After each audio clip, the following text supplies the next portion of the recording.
জনপ্রিয় সামাজিক যোগাযোগ মাধ্যম টিকটক অ্যাপের কার্যক্রম বন্ধ করা হয়েছে যুক্তরাষ্ট্রে। দেশটিতে এখন অ্যাপল ও গুগল প্লে স্টোরও অ্যাপটি পাওয়া যাচ্ছে না। আজ রোববার বিবিসির অনলাইন প্রতিবেদনে এই তথ্য নিশ্চিত করা হয়েছে। প্রতিবেদনের তথ্য অনুযায়ী মার্কিন নিষেধাজ্ঞা কার্যকরের কয়েক ঘন্টা আগে অ্যাপটি কাজ করা বন্ধ করে দিয়েছে। মার্কিন ইউজাররা আর টিকটকে ঢুকতে পারছেন না। তারা অ্যাপটিতে প্রবেশ করতে চাইলে দেখানো হচ্ছে যে টিকটক একটি নিষেধাজ্ঞা চালু হয়েছে। এর অর্থ হচ্ছে এখন থেকে আপনারা টিকটক ব্যবহার করতে পারবেন না। বিস্তারিত ডেস্ক রিপোর্টে। মার্কিন গ্রাহকরা প্রবেশ করতে পারছেন না টিকটক অ্যাপটিতে। তবে টিকটকের পক্ষ থেকে বলা হয়েছে, আমরা ভাগ্যবান যে প্রেসিডেন্ট ট্রাম্প ইঙ্গিত দিয়েছেন তিনি দায়িত্ব নেওয়ার পর টিকটক পুনরায় চালুর বিষয়ে আমাদের সঙ্গে কাজ করবেন।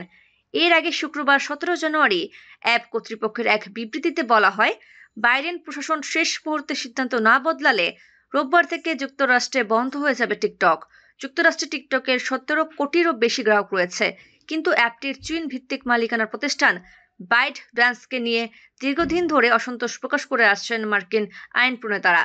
উল্লেখ্য, মার্কিন প্রশাসনের আশঙ্কা টিকটকের মাধ্যমে চীন সরকার মার্কিন জনগণের ওপর গুপ্তচর বৃত্তি করতে পারে। তবে বরাবরই এমন অভিযোগ অস্বীকার করে আসছিল এশিয়ান জায়ান্ট চীন।